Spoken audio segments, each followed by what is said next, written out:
Gamers. Welcome to the fourth episode of Is This Still Worth It? And in this episode, we're going to be talking about the Nintendo Switch. Not the Switch OLED or the Switch Lite, the normal original Nintendo Switch with all its glory. So with that, welcome everyone, I am Hobbs. And I'm Zucchini.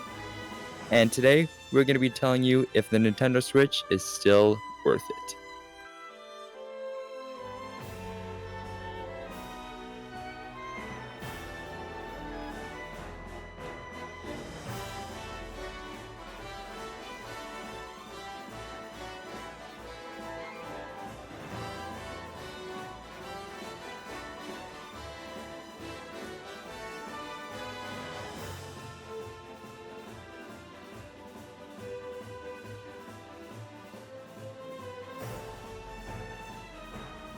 So first off, what is the Nintendo Switch? Well, it is a Nintendo.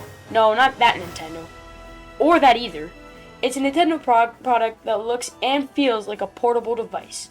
But it is also a home console that you can bring anywhere. Well, here's the thing. It's a hybrid console, which means you can use it on your TV mode and in handheld mode.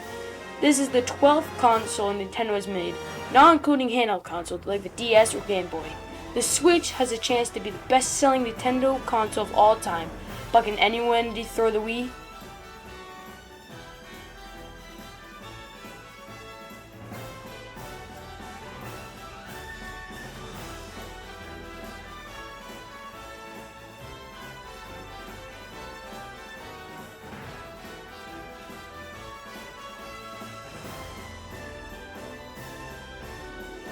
Numbers are everything, and the Switch is no exception.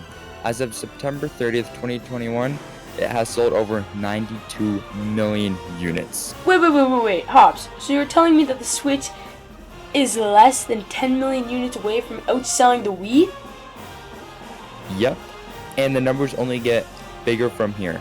Like how the Switch has sold over 10 million units by the end of the first year of its lifetime, or how it sold over 22 million by the end of 2018, over 52 by the end of 2019, or how by May 2021 it has sold over 84 million units, which means it has sold over 8 million units since then.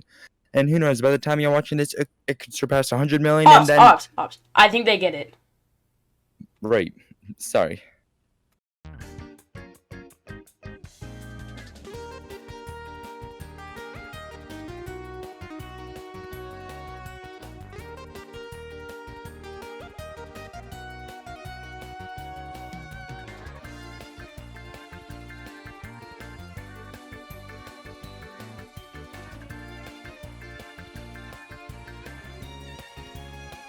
On the technical side of things, the storage is 32 gigs or 64 the OLED model. The display in handheld or tablet mode is 6.2 inches and at 1280 by 720p, and in dock it ranges from 420p to 1080p via an HDMI cable. There is a touchscreen and the graphics are not as well as the Xbox Series S or X or the PS5, but it's Nintendo, so what do you expect? It has Bluetooth, finally, and it has detachable Joy-Cons. And the battery life in handheld mode is 4.5 to 9 hours depending on what game you're playing.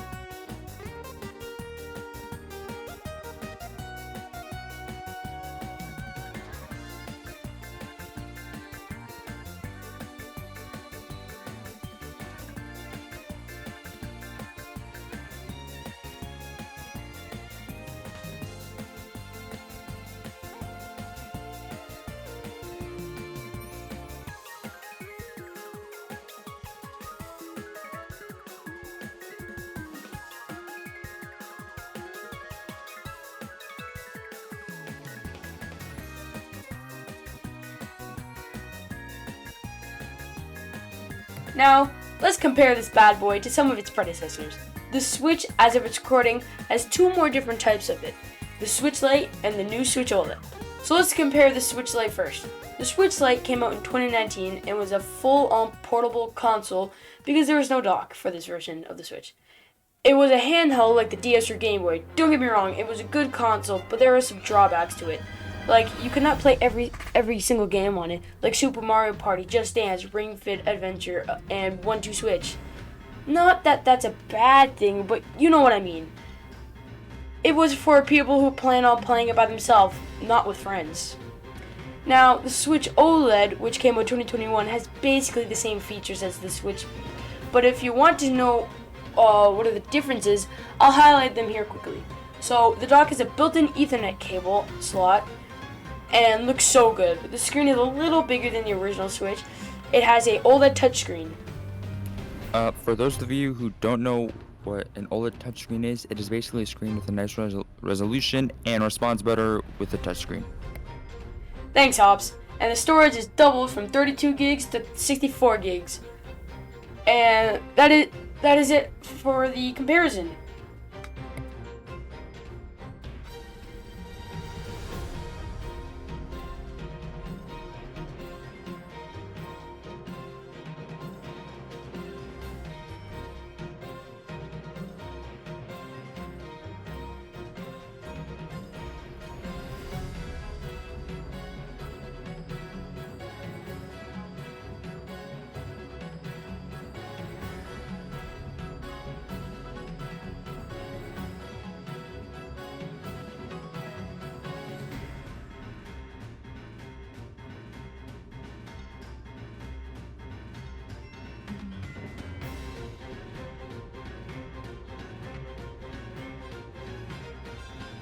Come on. Now, how do you know if the Switch is right for you? Well, it kind of depends. Do you like the same game you can get on every other big boy console, mainly being the PS5 and Xbox Series X? Or do you like unique games that you can only play on Nintendo consoles? Because if we're going off graphic-wise and power, then Sony or Microsoft would do. But since we're a Nintendo-based YouTube channel, we're going to base it off the games. And it has so many great games on it, like Mario Odyssey, Breath of the Wild, Mario Party Superstars, Metroid Dread, Mario Maker 2, Pokemon Sword and Shield, Link's Awakening, Mario Kart, Animal Crossing, Splatoon 2, and Splatoon 3, all the indie games, and you can't forget about the Calculator app, or Twitch, gotta give them some love too, and also like... Yes? I think they get it. Right. Sorry, but you get the point. Endless fun with new plus old games. But now, if we're being honest, the Wii U shaped the Switch of like what it is today. Because if the Wii U didn't exist, games wouldn't exist like Breath of the Wild, Mario Kart 8, 3D World. All those games would not exist on the Switch. And to be honest, the Switch is basically what the Wii U should have been: hybrid with great games to play on the go anywhere.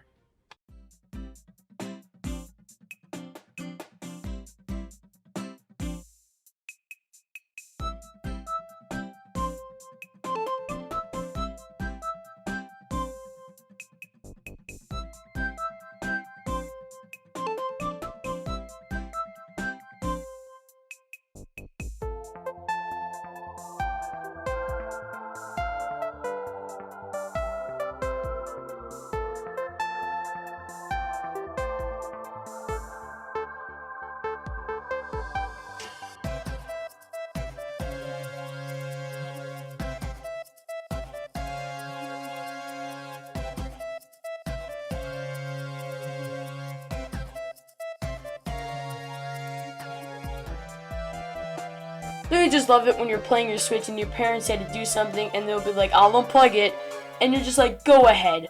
You just sit there and laugh because that is the one feature of the Switch. The system is the tablet itself, not the dock. The dock is just so you can play on your TV. There are many features of the Switch that make it unique, like how the console comes with 2 controllers right off the bat. The thing with the Joy-Cons is that both of them are technically their own controller, so you can play multiplayer right away, which is amazing if you ask me. It also comes with a brightness sensor for when you're gaming on those late nights. Joy-Con wristbands or straps or whatever they're called. They are basically those straps that the Wii had so you didn't whip your Wii remote across the room, break your TV or whatever. Yeah, that's it.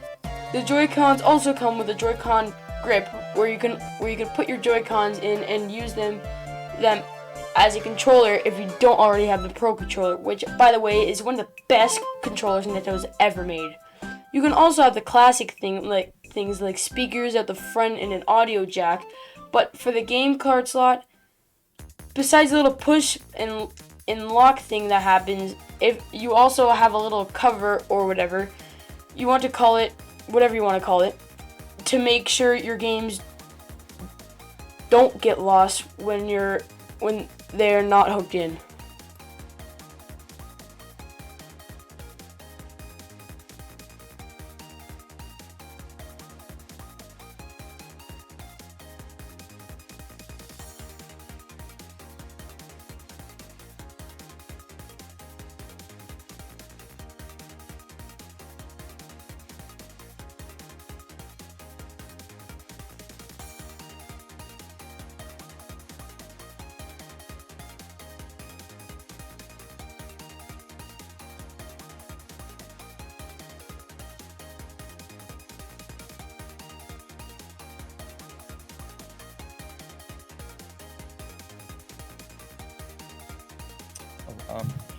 Flaws. Yes, we have to talk about some things that the Switch does not exceed in. Like, for starters, it can only handle so much. Let me explain. The Switch system is just the tablet itself, right? So when you play, it starts to heat up a lot because that's just the way it was designed. So make sure to not overheat your Switch. But really what I find is when I'm playing a dock mode for a couple hours at a time, and I take out the console and it's like really hot. Next, the inevitable Joy-Con drift. So I'm sure you've seen those videos where people showcase their Joy-Con drift. But if you don't know what Joy-Con drift is, it is basically when the Joy-Con gets stuck in a position, whether you can see it or not, it's always to the right or left. Let me just show you.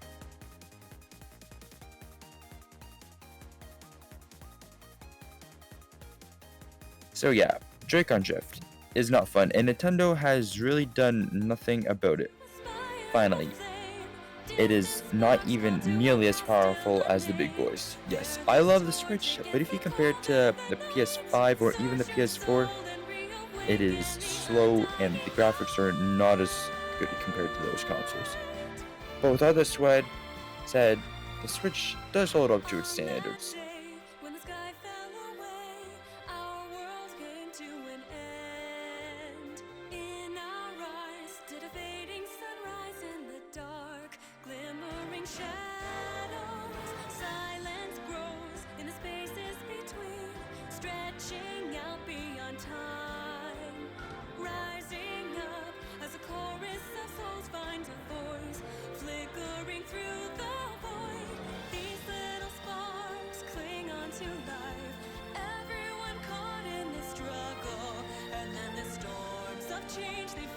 So all in all, the Switch is a great console. Wouldn't you say so, Hops?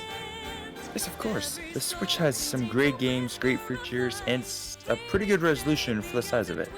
Yeah, I 100% agree. I guess this is the part where we answer the question, is the Switch still worth it? Well, when you look at the Switch, it revolutionized the gaming industry with its unique size and shape, while still being able to play amazing AAA games. Yup, and there are so many different versions of the Switch, like the Switch Lite and OLED. But if you are looking to buy a Switch for the first time, then the regular Switch will do just fine. So, is the Switch still worth it? And to that we say, yes. Yes, it is. It is. In a soil reclaimed from the past, where destiny holds fast. Here where we stand, hand clenched in hand. Everyone caught in the struggle. This is the day we find.